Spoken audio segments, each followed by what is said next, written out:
Okay, let's get started.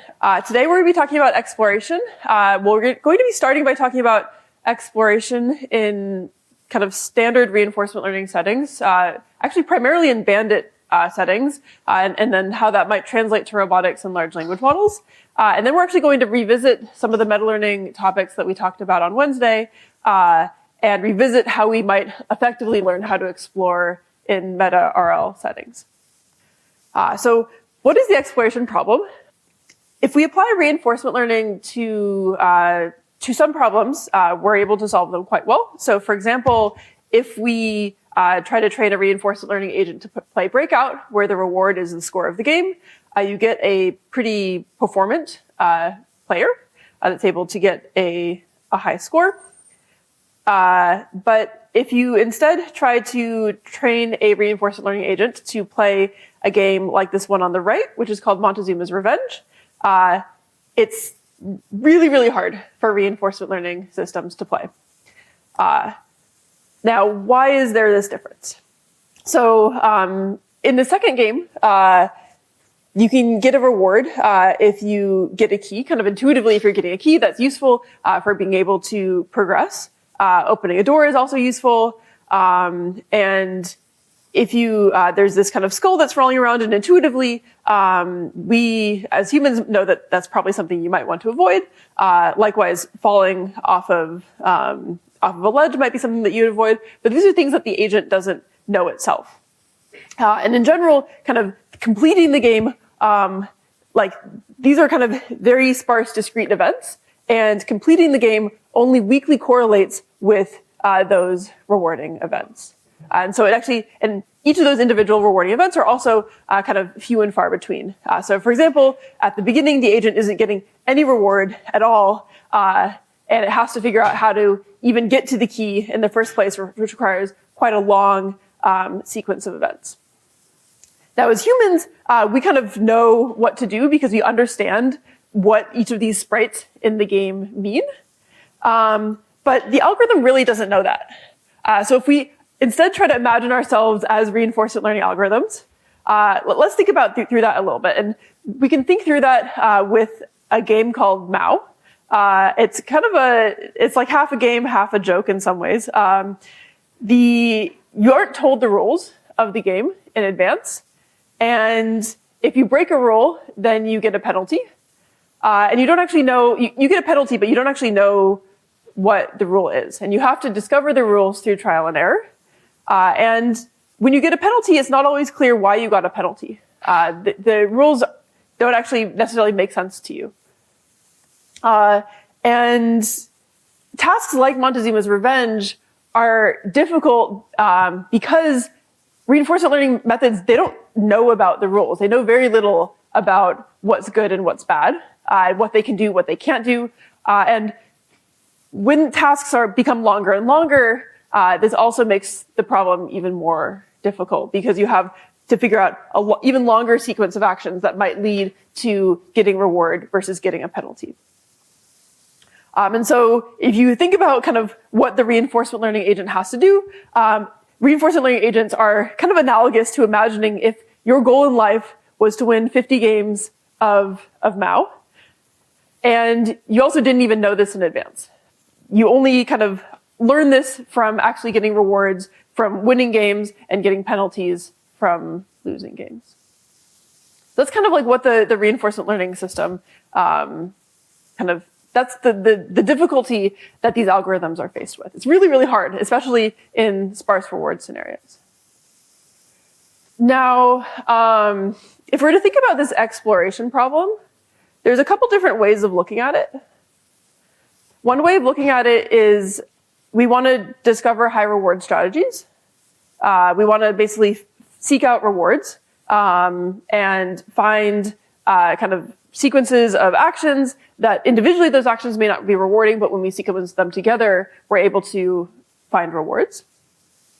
And another way to view the exploration problem is deciding whether to attempt a new behavior or continuing to do the best thing that it knows so far. You're basically deciding, should I try something new or should I do something that has been good in the past? These are actually kind of part of a single problem where you need to, there's a kind of this exploitation problem, which is doing what you know will yield the highest reward, doing kind of the things that you've seen before that have high reward, acting according to your Q function, for example. And this exploration problem, which is doing things that you haven't done before in hopes of getting higher reward. And so that's kind of how we can think about this reinforcement learning problem, where we need to balance these two objectives if our goal is to maximize a sum of rewards over time. As some examples, if you are in a new city, you kind of move somewhere new, exploration would be trying new restaurants. Exploitation would be going to your favorite restaurant or the restaurant that you like the best. One actually very common use of reinforcement learning is figuring out like which ads to place and where. And exploitation would be taking the ad that has been the most successful and showing that one to the user. And exploration would be instead trying to pick a different advertisement at random and instead showing that advertisement to the user. Or as a kind of a final example, in oil drilling, you don't know where you're going to find oil, and so exploitation would be taking the best location that you've found before that has yielded oil, versus exploration would be drilling at a new location. Okay, so exploration is quite hard, and if we want to design an algorithm for exploration, we might think about what is the best strategy for exploring and the best way to trade off between exploration and exploitation. And we also need to think about like what does kind of optimality in exploration even mean? There's a range of reinforcement learning problems, ranging from more simple problems where you can actually analyze whether or not the strategy is optimal or not, to more complicated problems where it's intractable to analyze whether or not it's optimal, and also intractable to develop algorithms that are able to do a good job at exploration. On the simple side, you start with multi-arm bandits, the kind of one-step RL problems that don't have any state. And then if you want to make that more complicated, you add context, you add some sort of features for each for the state that you're in. You could then move to small MDPs, to larger MDPs, and kind of a lot of the kind of problems that we've been talking about in this course are large MDPs without any known structure, and those are the ones that are like the hardest for getting good exploration strategy and also theoretically thinking about exploration. So before we talk about exploration in the large problems, let's talk a little bit about bandits for a minute, because they provide a nice way to think about exploration, and they're actually used in practice for a variety of problems. And specifically, the way that we can think about like what is a bandit? It's not the kind of someone that runs around and maybe tries to steal stuff or something. It's a formulation of reinforcement learning where the horizon is just like one time step for a single episode. There's no state. And unlike everything we've talked about in MDPs so far, your reward is actually stochastic. And so if you kind of go back to the examples before, you could think about the problem of selecting a restaurant as a bandit problem, where you could, for example, select to go to one restaurant, you could select to go to a different restaurant, you could select to go to a different restaurant, and so forth. And depending on your experience in previous episodes of selecting restaurants, you could inform your choice about whether you want to pick a new restaurant where you know nothing about the reward, or go to a restaurant that you've received high reward for in the future. And the reward is stochastic in the sense that your experience at that restaurant may not be the same every single time. And so, yeah, this is kind of what a bandit problem looks like. Now, if we want to think about how good is exploration, and how good is our kind of reinforcement learning algorithm. We want to think about how much reward we're getting relative to if we were acting optimally. And so far, we've been thinking about sums of rewards, oftentimes averaged over episodes. In Bandit problems, you actually are often thinking about actually the entire reinforcement learning process and the optimality of the reinforcement learning process and the optimality of exploration followed by exploitation. And so say that you have taken capital T episodes so far, then the best you could have done is going to be something like the expected reward of taking the optimal action times T. And this is actually, in some ways, an oracle, because when you haven't taken any episodes at the beginning, then you sort of are forced to take a random action because you don't know anything about the MDP so far. And so this is kind of, in retrospect, what is the best thing you could have done. And this is a upper bound on the sum of rewards that you could be getting after T episodes. And then if we want to think about like how well we've been doing, we can think about this subtracted by the sum of rewards that we actually observed from the actions that we've taken. And so that would be something like a sum from T equals 1 to T of the action, like the actual action that we decided to take in each particular episode.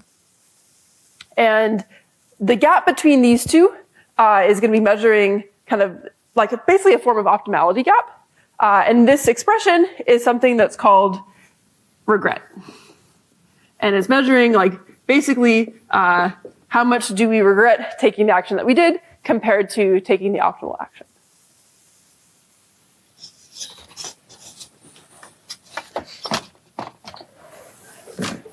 Now, if you were to think about regret over time, so here actually time is indexing over episodes because each episode is just a single time step. So if we think about kind of as a function of the number of episodes, the regret after taking those number of episodes. If you were acting optimally, what sort of curve would you get on this plot? Yes, I see mostly going straight. So if you're acting optimally, this will be 0. And it will be 0 even as you have more and more episodes. It'll be 0 in expectation. There might be some randomness. And so you would get a curve that looks like this. And so this is like sort of like optimal. Now, in practice, actually achieving this is not really possible because at the first time step, like I mentioned, you have to take a random action. Now,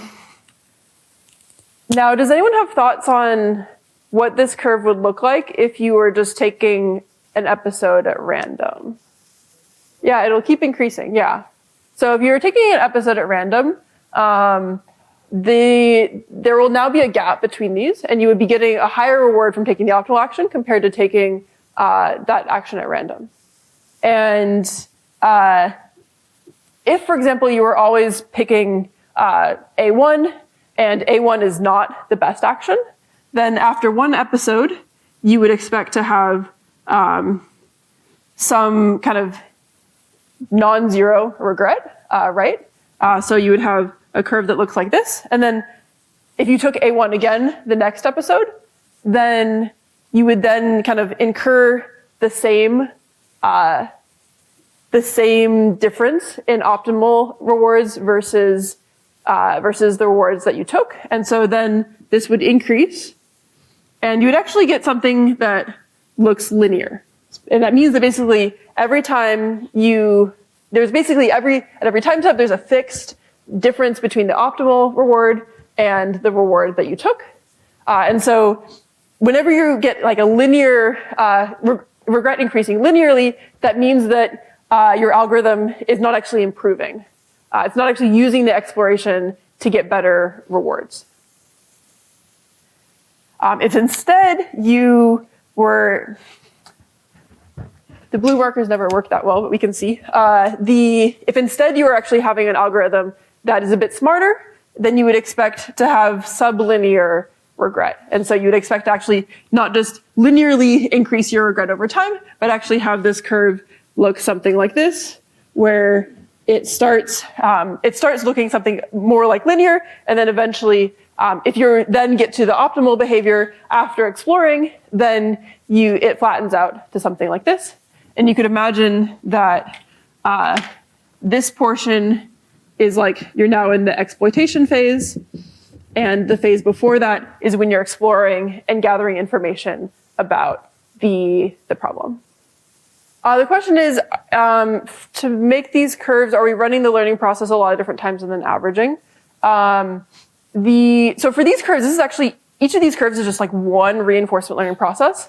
And I guess they're very smooth here, and in practice, they'll be a little bit noisier. The optimal, I guess, this is kind of an expectation, and so this is going to be smooth, but you might have something where, for example, in reality, maybe you got unlucky, kind of one time step, and this kind of went up because you got unlucky. Maybe at the next time step, you still took the optimal action, but got lucky. And so this will actually have some noise in it, in practice. Yeah, so the question is, we have an expectation on the first part. We don't have an expectation here. Why is that? This is basically some measure of like the optimal expected reward, after t time steps.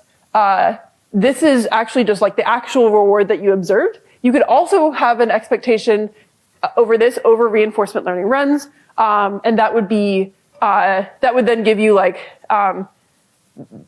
as an example here, if you run this algorithm multiple times, these regret curves will actually look a little bit different depending on how unlucky you get. And then if you were to then measure this in terms of expectations, then that would be averaging over different runs of the reinforcement learning algorithm. Yeah, so the question is, if we're taking random actions, why is it linear and why is it increasing by a fixed amount? So this will be noisy if you are taking random actions. Say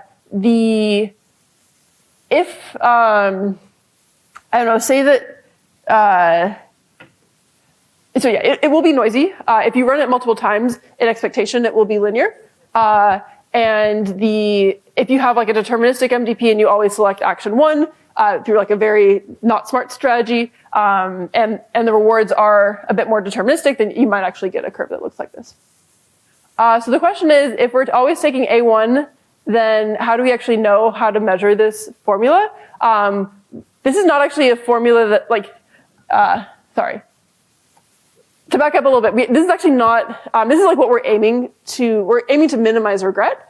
We're aiming to get something that is able to flatten out, but this is more of an object that's used for analysis and not our optimization objective, because we actually can't measure this without kind of knowledge of the Bandit problem or knowledge of the MDP. If you introduce an expectation here, then you would expect it to be monotonic.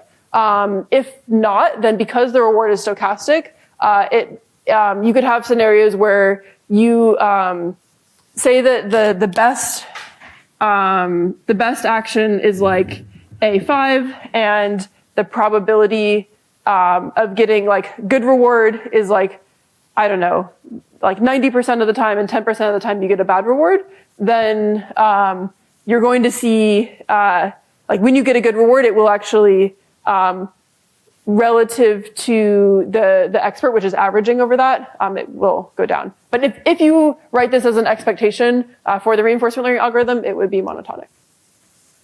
Cool. So this is the regret formula. Regret after doing reinforcement learning for T episodes. Expected reward of the best action, basically the best we can hope for in expectation, if we had kind of knowledge of what the bandit is. And then this is the reward of the action that's actually taken. There's a variety of simple strategies for exploration, and including some that you can show that are optimal. And you can often kind of analyze algorithms and provide theoretical guarantees on regret. And then also even the algorithms that like you can kind of theoretically make some guarantees about, in practice, performance can vary. And so to get a little bit more intuition, actually, no, before we do that, we're going to play a game in a minute, but before we do that, let's talk about different strategies for exploration. So specifically in Bandits, so not in MDPs.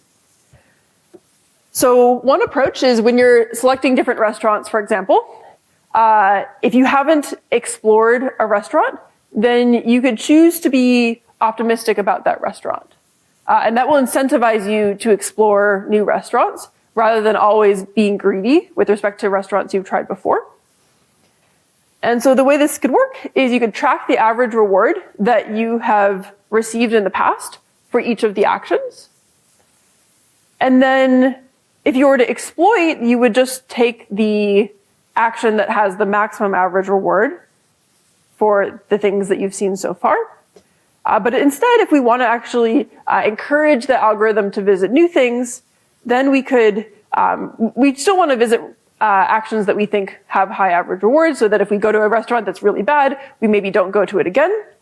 But we're going to add a term that is some kind of variance of our reward estimate.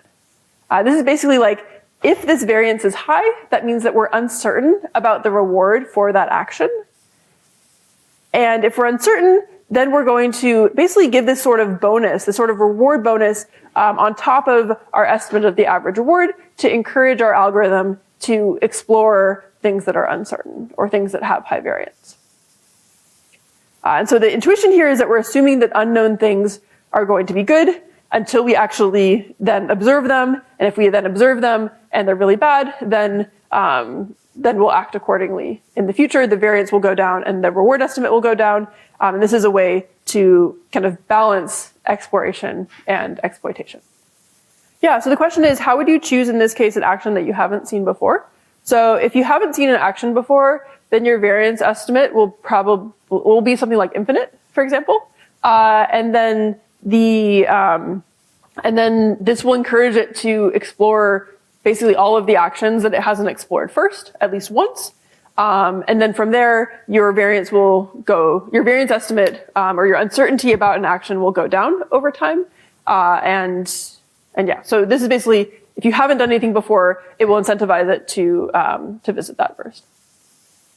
Cool. So this is a popular algorithm. You can actually kind of derive guarantees for it. It's called upper confidence bound, or one version of it is called upper confidence bound.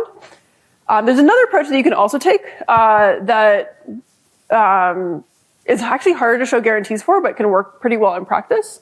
And we actually saw something like this in the last lecture. And essentially what you're trying to do is you're trying to estimate the probability of getting good rewards from each of the arms of the bandit. And so the way this would work is you assume that there's some sort of kind of distribution of rewards for each of the actions. And this defines kind of a partially observed MDP where you don't know the parameters of the reward function. You don't know if you're going to get a good reward or bad reward. And so you'll then actually try to model and form an estimate of the likelihood of getting rewards by trying to model these parameters and your uncertainty over it. So you'll form an estimate with any data that you've seen so far.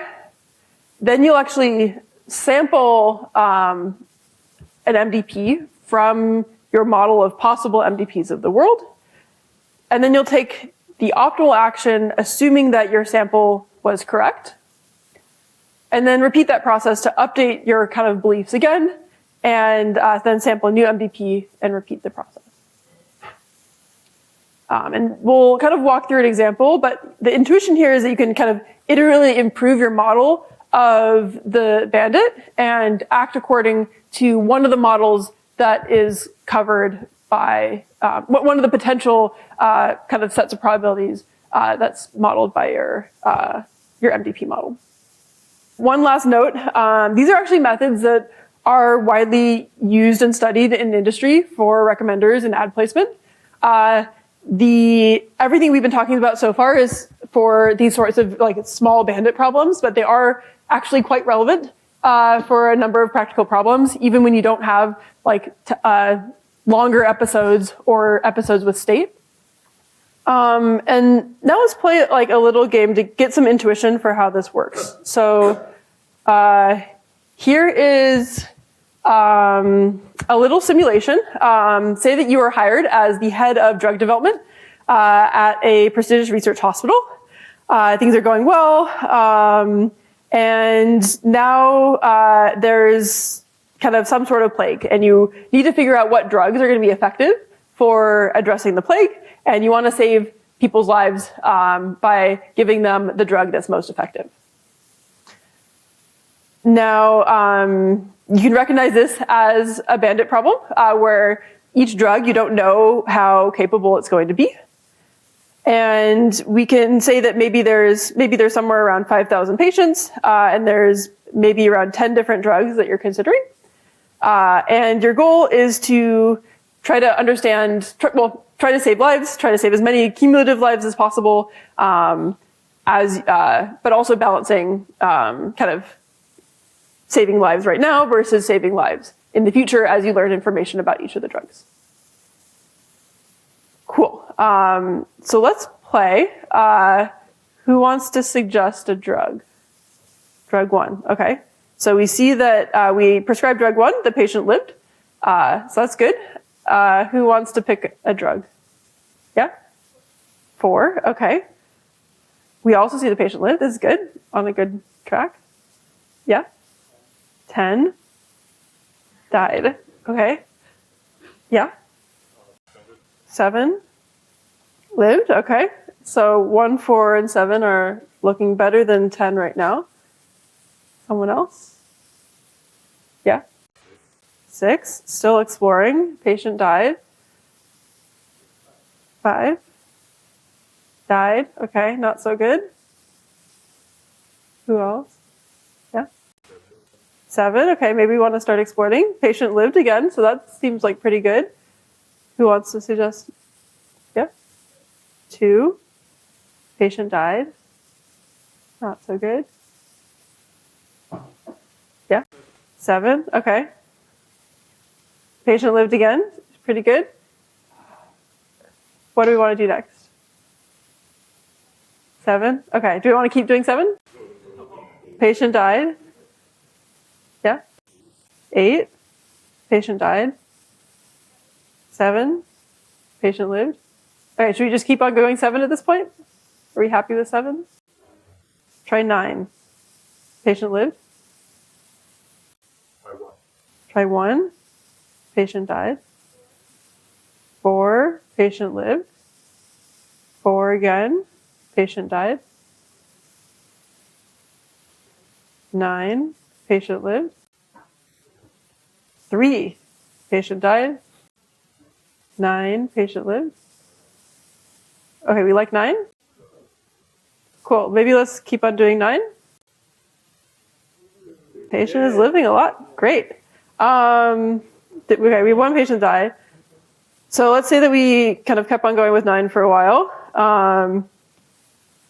And then we can plot, actually, well, with 5,000, it's, wish I could just say, like, keep on doing 9. Maybe we'll stop there. We can actually plot the regret. So this was the true efficacy of the drugs. And we can see that 9 actually was the best one. So we actually found the best one, which is good. 7 was also pretty good.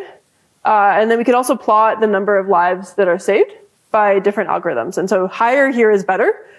We see that the posterior sampling approach, and in this case, what posterior sampling would be doing is modeling the probability of the efficacy of each drug. And then based on his estimate of that, picking something that's better. And we can see that how well we did right here is in purple. It's a little bit hard to tell just because it's a little small, but we can see that generally looks like we're doing pretty well relative to the algorithms.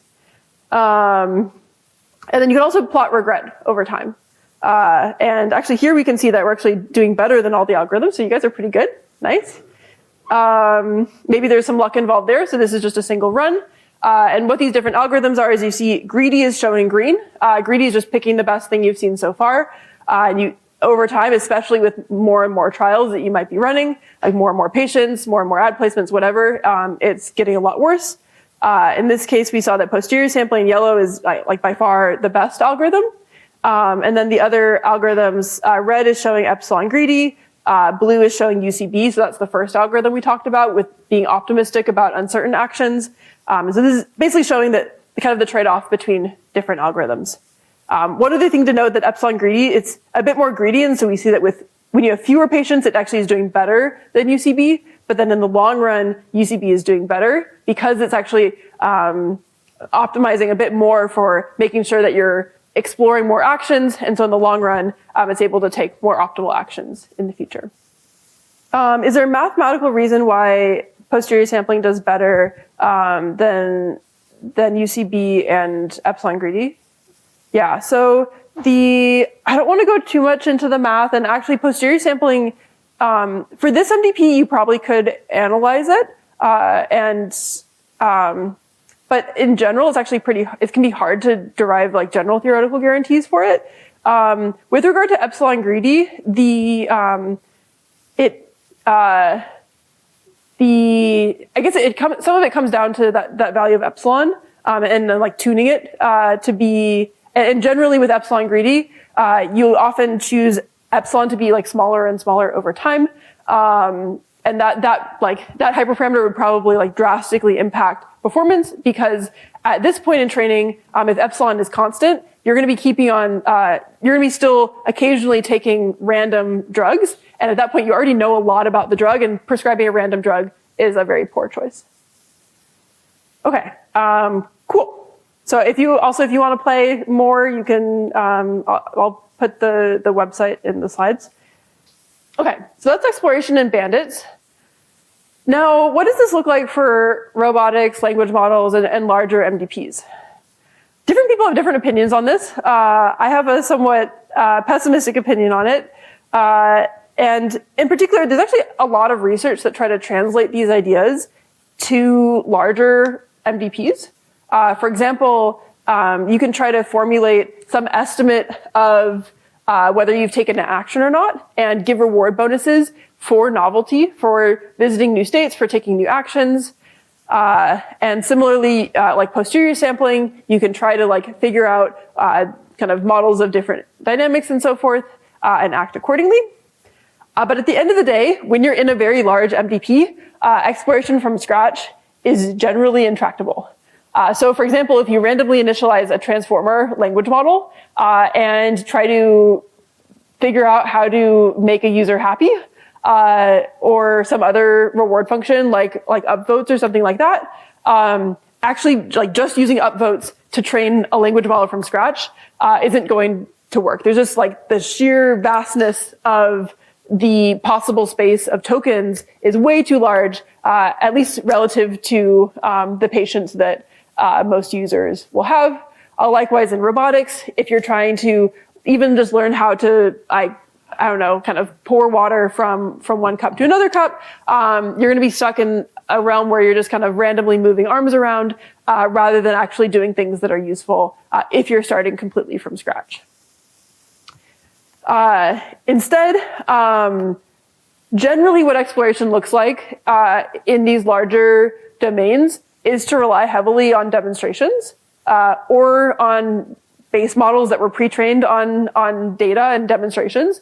So for example, reinforcement learning has been quite successful in language models because, and particularly in scenarios where you have a strong base model that already knows how to write coherent sentences and already knows kind of roughly how to approach certain kinds of prompts or certain kinds of problems. And likewise, in robotics, if you have demonstrations of example behavior that achieve high reward, then start using that as a starting point for reinforcement learning is very powerful. And generally, these models are like they're providing an initialization that's really excellent for exploration and seeking out potential things. Wherever feasible, it's also quite useful to use shaped rewards because that can guide any sort of exploration process as well. And this could be, if you're in simulations, you can hand code sparse, like dense rewards, or if you're learning like single step rewards from preferences, that actually also provides a fairly dense reward signal. This isn't to say you could also kind of combine some of these ideas with demonstrations and base models, but generally you get a lot further from starting with this kind of initialization. Okay. That said, there is still like potentially an exploration problem that we started to talk about last time, and I want to revisit that now that we've actually started to learn about exploration in kind of standard MDPs. Yeah, exactly. So the idea here is that if you're in these kinds of MDPs, this state space is enormous, and all of the possible actions you can take is enormous as well, and this is a way to bias the model towards a part of the state space that is going to get high reward. Yeah, giving it bias of like, these are the kinds of things I want you to do. Okay, so in particular, what I'd like to talk about is like, say you have some model that has been trained and it can do a variety of things, but there's scenarios where when you're actually deploying that policy, you actually, even if you have a lot of prior experience, you might need to explore at test time because you might not have all the information you need to get high reward. And so we talked about a couple examples on Wednesday where, for example, you might need to find ingredients in a kitchen. And to do that, you can't just like start cooking. You need to open drawers, open cabinets, and so forth to try to seek out information. And second, in language models for reasoning, you might need to explore different strategies that might lead to a solution to a problem rather than simply trying to start like writing tokens that you think might lead to the solution. Now, we talked about this kind of meta-RL problem where we're optimizing a policy with history or with memory. And generally, memory should allow agents to be able to explore and exploit because they're able to kind of try different actions and remember what they did and then use that information about where ingredients are to then solve the problem.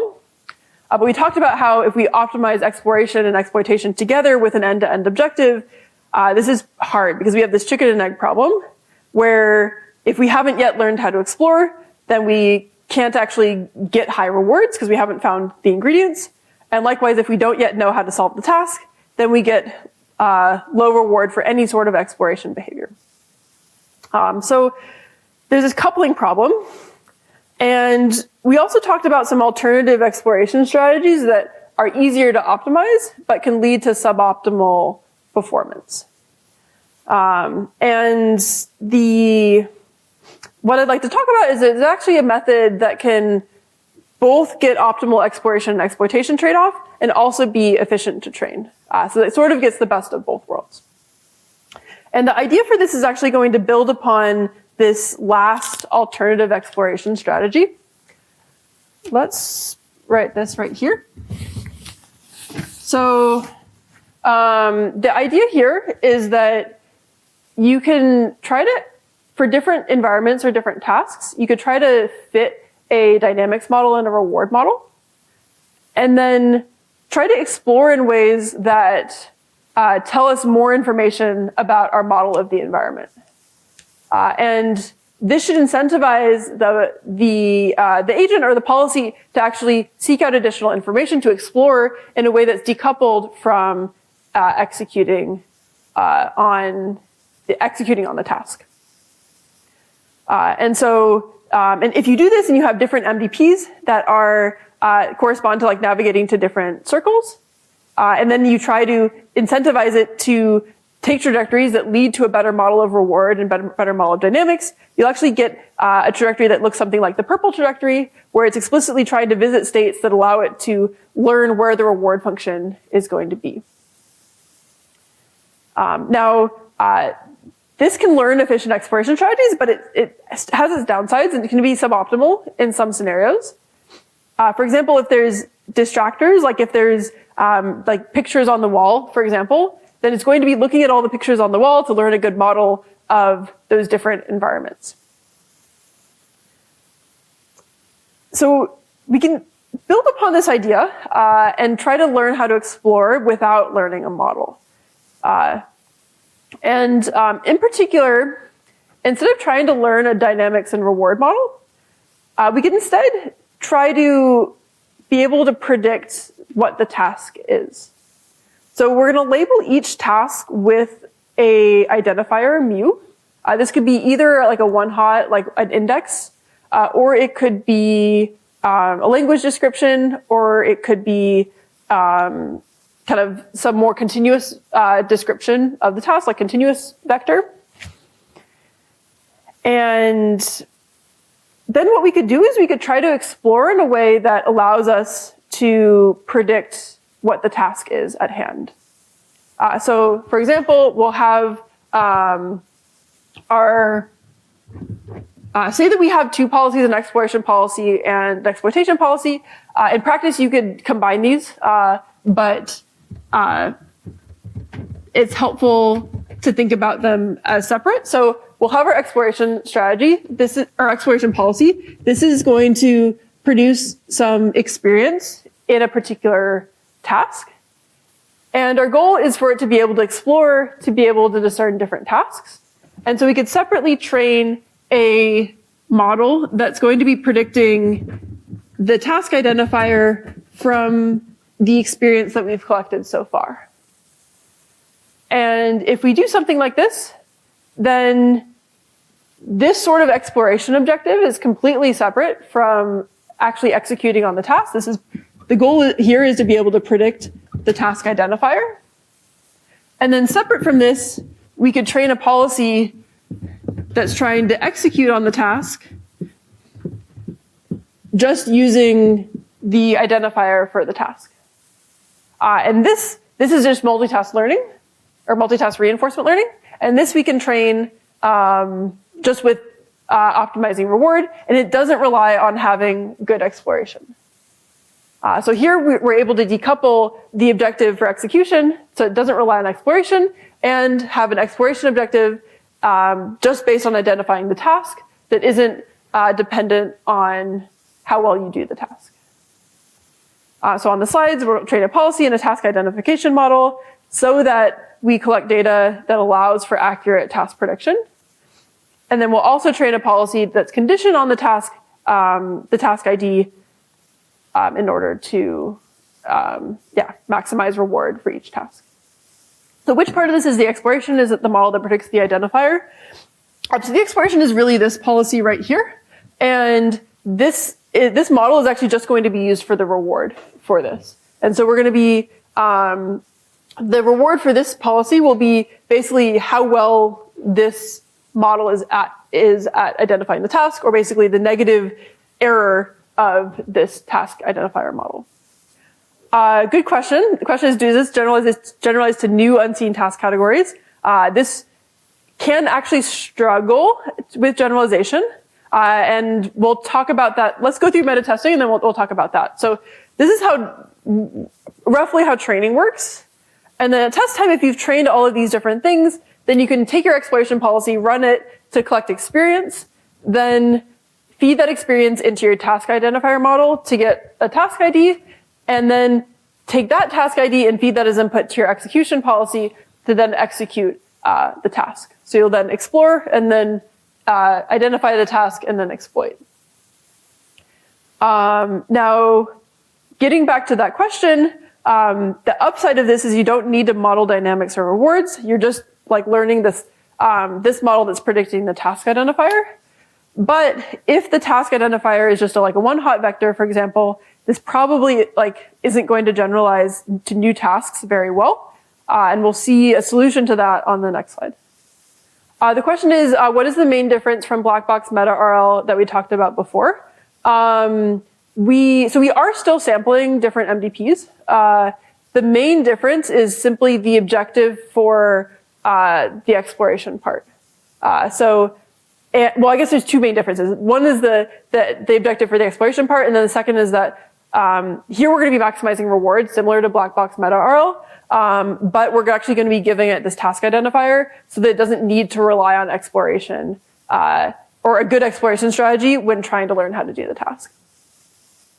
Now we have this generalization problem, and we actually also have a way to address this. So instead of using this task identifier directly, we can actually try to learn a more compressed representation of the task that will generalize more effectively than like a one-hot vector. So as an example, when we learn the execution policy, we're also going to identify information that's needed for solving the task. And so say that our identifier consists of a few things that are relevant and a few things that are not relevant. So it contains things like wall color and decorations, but then it also contains information about where the ingredients are. Then we'd like to use, and similar if you had a one-hot vector, it would also contain information that might be irrelevant, because you might have two kitchens that have ingredients in the same place, but then have other things that are spurious. And we'll try to then bottleneck this representation to compress away the stuff that's not needed for solving the task. And if we can do this, then this sort of representation should generalize better. And then when we learn to explore, instead of learning to explore to be able to predict the identifier here, we'll learn to explore so that we can recover this compressed task representation.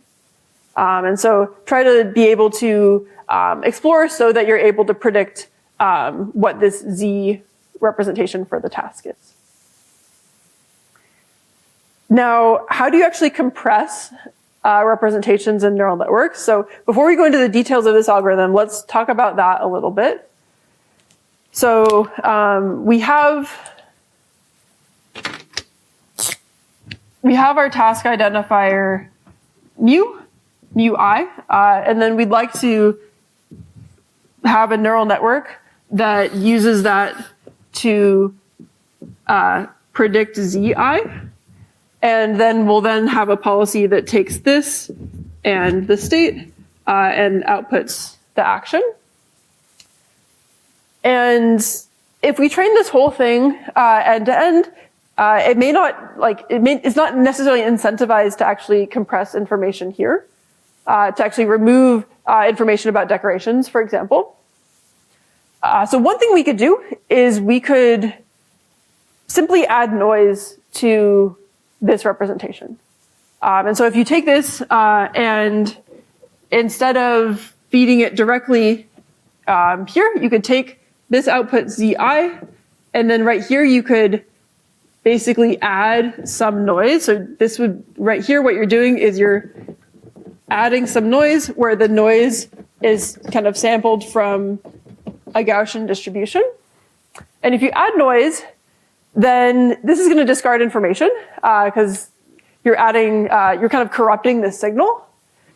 But you might discard some good information, especially if you do this only at test time. Now, in principle, you could also train with this noise to encourage it to discard information from Z. But if you train the policy with this noise as input, then what it could just do is it could just increase the magnitude of Zi here so that the magnitude of the noise is a lot smaller in comparison. And so if you just add noise, the model can compensate and still pass in a lot of information through this task representation. So that's not a great solution. But what we can do is we can just also prevent the model from increasing the magnitude. We can just add a loss that we can kind of modify our training loss for the policy to include a term that's going to minimize the magnitude of Z. And if you do this, you're kind of then, now if it kind of blows up the magnitude of Z, then it will have a high loss here. And so it'll be forced to keep that magnitude down to be lower, so that it is actually forced to remove information that isn't needed. And any sort of magnitude it does introduce, it'll be incentivized to only have information that's needed for predicting the action. This is called a variational information bottleneck, which is kind of a fancy term for saying that you're adding noise and then also modifying your loss term to have this L2 penalty on your representation. One of the reasons why this is called a variational information bottleneck is that this objective is actually equivalent to minimizing the KL divergence between your, if you think about this as a distribution, because this is now kind of a Gaussian distribution with a mean at zi and a variance according to the variance of epsilon. That's equivalent to minimizing the KL divergence between that distribution and the unit Gaussian distribution. Yeah, so the question is, why are we creating a representation of a one-hot vector? So if we go back to the algorithm we talked about before, where we are exploring to generate experience, then trying to identify the task, and then condition on that task, if we then want to quickly solve a new task, then we'll be able to use our policy to explore, but then after we explore it, if our representation is a one-hot vector here, if it's a new task, then that new task may not cleanly fit within one of the previous one-hot vectors. And so we'd like to have a more continuous space that's more compactly representing the task, and essentially learn like this latent task representation that will generalize to new tasks. Yeah, so the question is, don't we need more information about the task, like whether or not two tasks are related to each other? Now, I guess so when you think about a one-hot, it doesn't really seem like it is necessarily capturing that much information, but a one-hot vector actually is actually less compressed than something that is something that's like a more continuous or less discrete representation. So say, for example, let's say for example that one of your tasks is like to go here. This is like task 1. Task 2 is to go here. Task 3 is to go here, and task like 4 is to go here. Then task 1 and task 4 are very similar, but when you use one-hot vectors to represent them, they are not. They're kind of represented completely separately, and if you try to learn a task representation that's compressing these, then it will actually learn a representation that puts these much closer to each other. The question is, do you need to add epsilon to the loss? So it doesn't end up coming into the loss, but you do need to add it when you're actually training the neural network. So you're adding the noise, and you sample the noise resample the noise every single time. And the epsilon is sampled from this distribution, and you can sort of think about this distribution as coming into the loss. But yeah, you don't need to add epsilon to anywhere into the loss. It just comes out to this. Okay, so let's like walk through actually like what this algorithm looks like more completely. So first let's talk about just like executing on the task separate from exploration. So our goal is to learn this task representation, this latent task representation, and how to solve the task.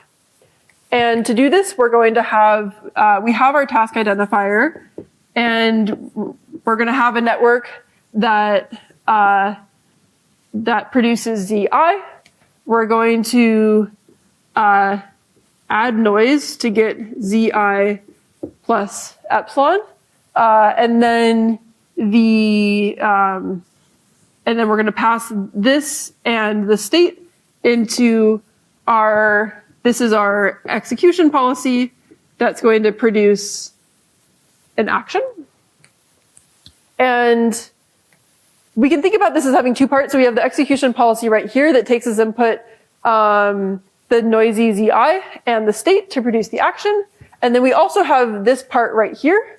And we'll write this as some encoder F that maps from mu I to Zi.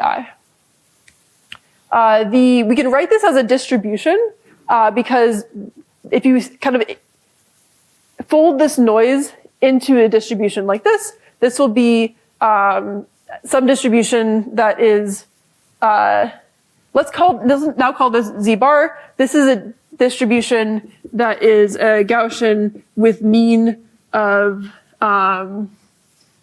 Z bar I and some variance.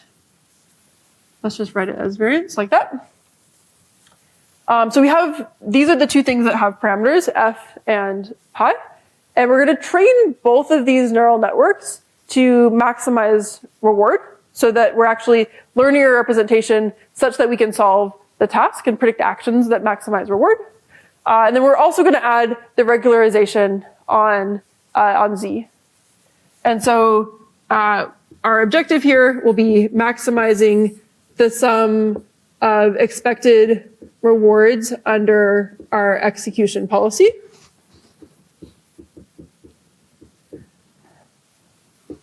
And since we're maximizing here, we're also going to be minimizing this term right here, which is the equivalent to the KL divergence. So we'll be maximizing the negative KL divergence between f of zi given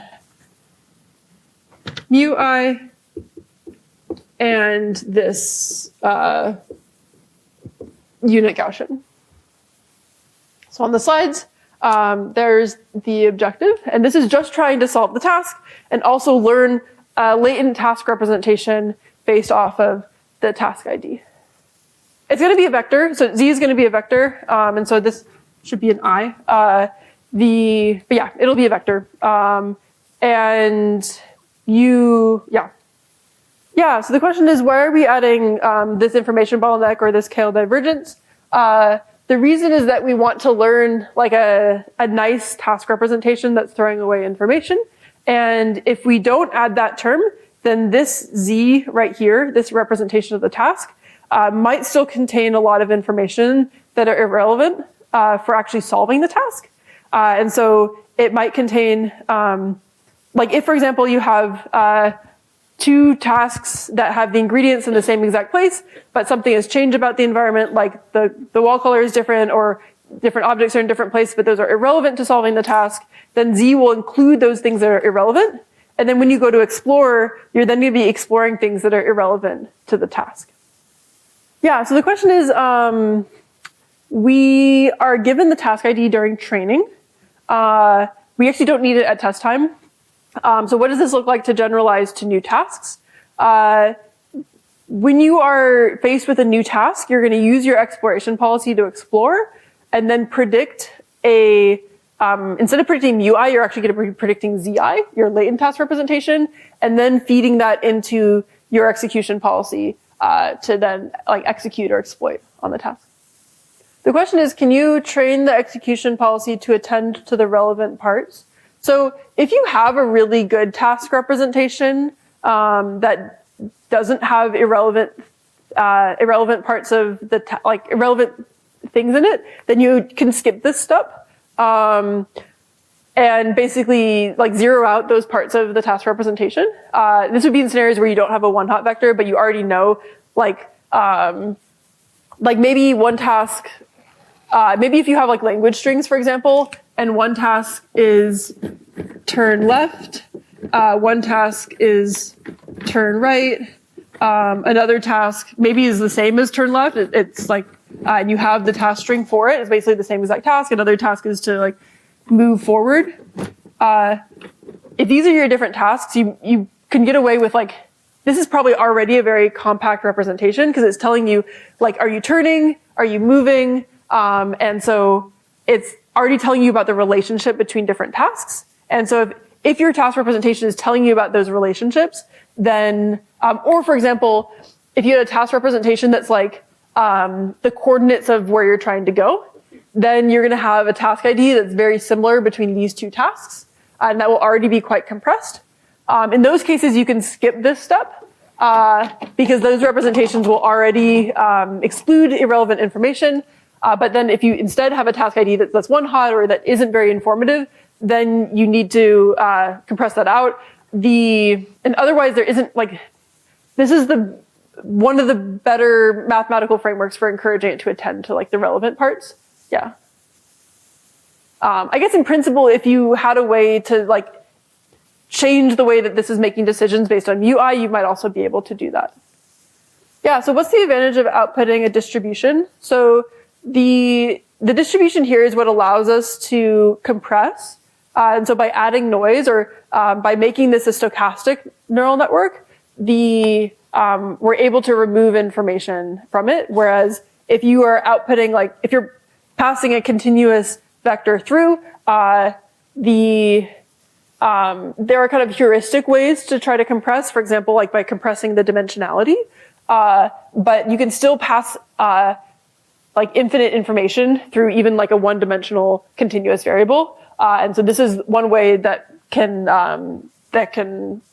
like even in theory reduce information. So now let's talk about exploration. So our goal in exploration is to be able to try to predict Z, and we will, I don't know what notation I used. So our goal is to try to be able to collect data that's predictive of Z. In practice, by the way, you can train both of these policies at the same time.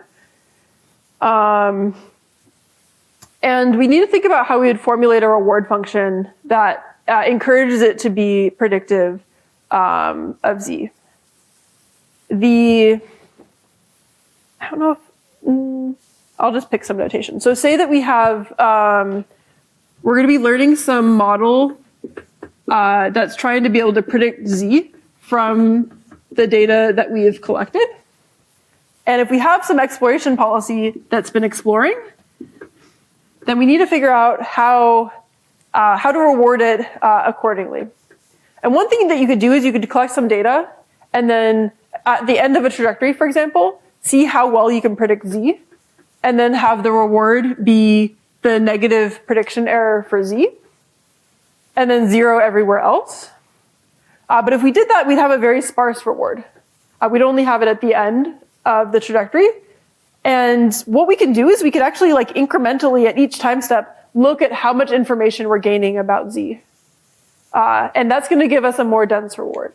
And so specifically, when we're trying to train our exploration policy, PyExploration, you can think about the reward for STAT. We could have it be the negative prediction error at time step t. And that would be something that's like fairly reasonable. But the action, like this particular time step, at this time step, we're actually gaining just like one time step worth of information.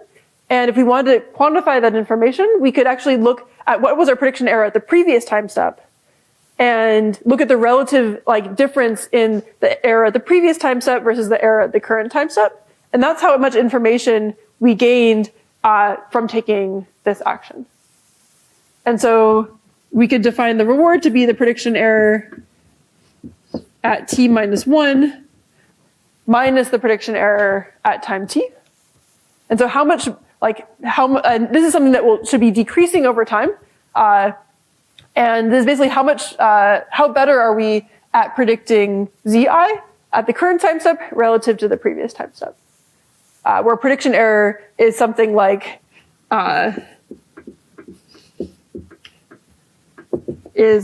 Z hat minus the true